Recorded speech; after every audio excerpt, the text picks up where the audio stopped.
মূলত কয়েকটি ধাপ পার হয়ে এরকম একটি সুন্দর বালতি তৈরি হয়। এটি যেমন করা হয় মেশিনে, তেমনি আবার শ্রমিকরা তাদের শ্রম দিয়েও এই বালতিগুলো সম্পূর্ণ করে থাকে।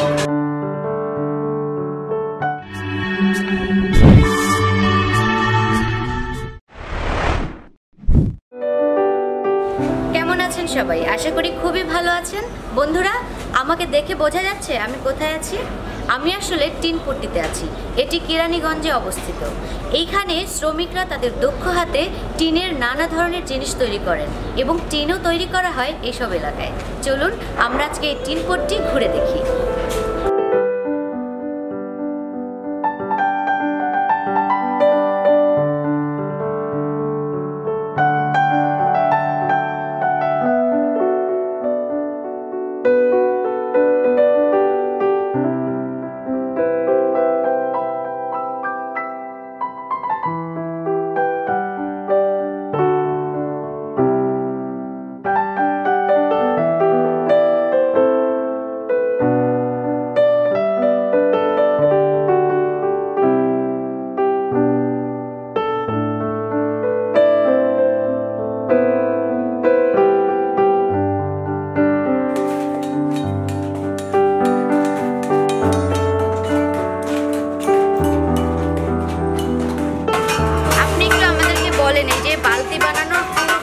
মানে কিভাবে বানান? এটা প্রথমত এটা প্রোফাইল টিন বলে দেউটি। আমরা এটা পুরান টিন আমরা কিনে আনি মার্কেট থেকে। কিনে আনার পরে লেবার দিয়ে আমরা পিটাই। এটা পিটাইলে প্লেন হয়ে যায়। প্লেন হলে পরে আমরা এগুলো কিনে আনি। তারপরে এগুলোর মাল ফর্মা আছে, ফর্মার দ্বারা আমরা ফর্মা ফেলে মালগুলো দাগাই। দাগানোর পরে টুকরো করে নেয়। নেওয়ার পরে এগুলো আবার এই দেউটা ফিনিশিং করার জন্য আমরা রোলার এগুলো করি। হ্যাঁ, ধরলে মালটা ফিনিশিং হয়। ফিনিশিং হওয়ার পরে মালগুলো কমপ্লিট করা হয়। মূলত কয়েকটি ধাপ পার হয়ে এরকম একটি সুন্দর বালতি তৈরি হয়। এটি যেমন করা হয় মেশিনে, তেমনি আবার শ্রমিকরা তাদের শ্রম দিয়েও এই বালতিগুলো সম্পূর্ণ করে থাকে।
বাবুল ভাই, উনি অনেক বছর ধরে এই বালতির ব্যবসার সাথে জড়িত। এটা ওনার নয়, ওনার পৈতৃক সূত্রেই উনি এই ব্যবসার সাথে জড়িত রয়েছেন। তো আমরা ওনার সাথে একটু কথা বলি। ভাইয়া কেমন আছেন? জি আলহামদুলিল্লাহ ভালো। ভালো আছেন। তো একটুখানি আপনি বলেন যে এই ব্যবসার সাথে আপনি কিভাবে যুক্ত হলেন এবং এরকম একটা পট্টিতে। আসলে আমি এই লাইনের একসময় শ্রমিক ছিলাম, তো আজ থেকে 15 বছর আগে আমি এই ব্যবসাটা শুরু করি, যদিও ছোটোভাবে শুরু করছিলাম। এখন আল্লাহর রহমতে আমার এখানে 12-13 জন কারিগর কাজ করতেছে। এখন সম্পূর্ণ ব্যবসাটা আমার নিয়ন্ত্রণে আছে। একসময় তো আমার খুবই কষ্ট করে আমি ব্যবসাটা গোছাইছি, কিন্তু এখন মোটামুটি খুব ভালো একটা ব্যবসা। আমাদের লোহার ব্যবসাটা খুবই ভালো ব্যবসা। তবে আমরা শ্রমিক আমাদের এখানে খুবই ভালোভাবে শ্রম দেয়, ওদের সাহায্য নিয়েই আমরা আমার কাজটা করতে পারতেছি।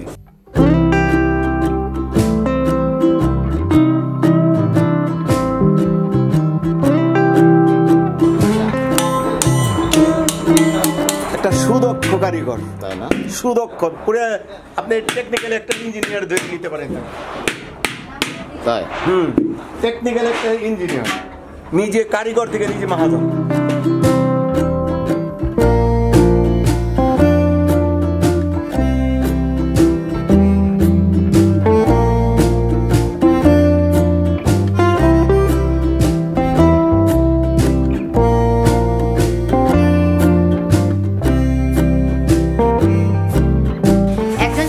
আপনি ছিলেন, তো সেই হিসেবে শ্রমিকদের কি করে মূল্যায়ন করতে হয় আপনি কি মনে করেন? আমি তো যে টাইমে কারিগর ছিলাম, শ্রমিক ছিলাম, তখন মহাজনের থেকে মূল্যায়ন ভালো পাইছি।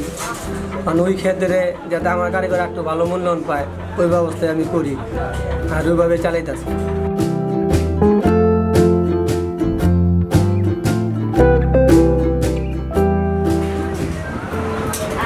ভাইয়া আপনি তো এখানে কতদিন ধরে কাজ করছেন? এখানে কাজ করে 1.5 বছর। 1.5 বছর ধরে। আপনি একটু আমাকে বলেন যে কিভাবে পুরো একটি বালতি তৈরি হয়?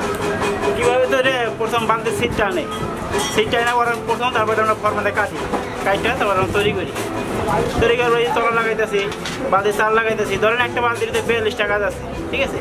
সব কিছু তৈরি করে একটা বালতি তৈরি করে।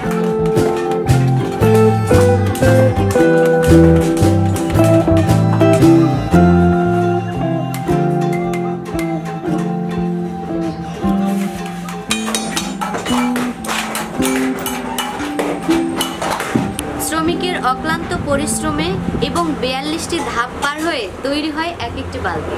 ভাবতে পারেন এতগুলো ধাপ পার হয়ে তারপরেই এক একটি বালতি আমাদের হাতে পৌঁছায়। বন্ধুরা, আমাদের ভিডিওটি কেমন লাগলো আপনাদের? আশা করি ভালোই লেগেছে। ভালো লাগলে লাইক, কমেন্ট এবং শেয়ার করুন আর সাবস্ক্রাইব করুন আমাদের আপডেট পেতে। আজকের মতো এখানেই বিদায় নিচ্ছি।